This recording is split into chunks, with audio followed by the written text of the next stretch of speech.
Aujourd'hui, je vous présente l'émission et je vous fais une petite liste de ce qu'il vous faudra pour commencer à réaliser vos films.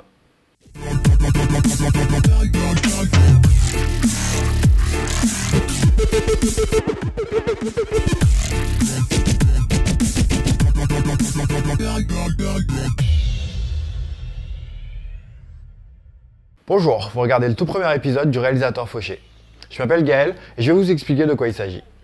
Étant moi-même réalisateur fauché, j'ai pu voir énormément d'artistes commencer à partir de rien et gagner énormément de notoriété en très peu de temps. La plupart d'entre eux n'ont jamais mis les pieds dans une école de cinéma car ils ont pu tout apprendre ici, sur internet, mais surtout par l'expérience. Le problème c'est qu'il y a très peu de références de vidéos en français où on peut apprendre à se débrouiller en tant que débutant. C'est ce qui m'a inspiré à faire cette émission, où j'espère qu'on pourra apprendre comment procéder à la réalisation d'un court-métrage à moyen, voire sans aucun budget. Premièrement, il vous faudra un appareil numérique qui capture de la vidéo. Dans l'idéal, un appareil avec lequel on peut tout régler manuellement.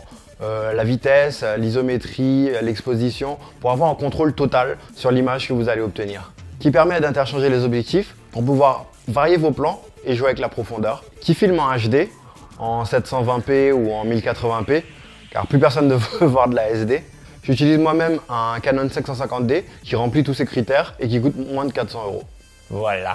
Deuxièmement, s'il y a quelque chose d'encore plus crucial que la vidéo, c'est le son.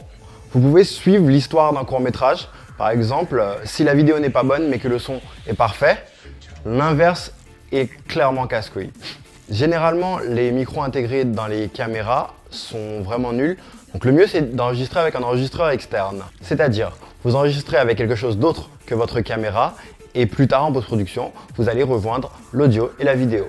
Moi personnellement, j'utilise un Zoom H1 et un micro-cravate pour le prix très bas, mais également pour le son extraordinaire qui en sort. Si vous n'avez pas le budget pour un enregistreur numérique, le mieux, c'est de commencer par réaliser des films qui n'utilisent pas de dialogue. Réaliser des films muets est un très bon exercice pour pouvoir véhiculer des émotions à votre audience. Le troisième élément crucial est la lumière. Elle est utilisée dans les films pour mettre en place l'atmosphère que l'on souhaite et vraiment manipuler le spectateur émotionnellement. Bon, cela comporterait des ampoules, des projecteurs, des lampes, mais j'aimerais bien faire un épisode à part là-dessus pour avoir plus de détails.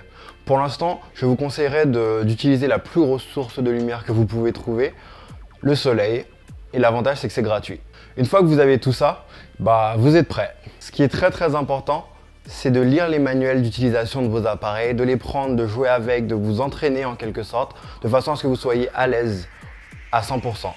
Dans le prochain épisode, je vous montrerai quelques petits réglages à faire avant de commencer à filmer pour de bon. Petite note, je tiens à préciser que cette émission ne remplacera pas une école de cinéma. Je ne suis pas un prof, je ne prétends pas l'être, j'essaie juste d'aider certaines personnes créatives à faire le premier pas si jamais ils n'ont pas accès à des écoles ou tout simplement qu'ils ne veulent pas en faire leur métier. Donc certains termes utilisés risquent de ne pas tout le temps être les mêmes que dans l'industrie en quelque sorte. Si ça arrive et que vous pensez que vous savez mieux que moi en quelque sorte, n'hésitez pas à me corriger parce que moi aussi je suis là pour apprendre. L'émission est toute fraîche, donc posez vos questions et laissez vos suggestions dans la section des commentaires. N'oubliez pas de cliquer sur le petit bouton s'abonner pour ne pas rater le prochain épisode du réalisateur fauché.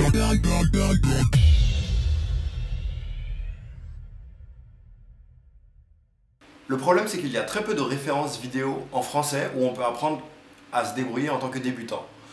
Donc c'est ce qui m'a inspiré à faire cette émission où j'espère qu'on pourra apprendre à se débrouiller en tant que débutant. Je porte pas de pantalon.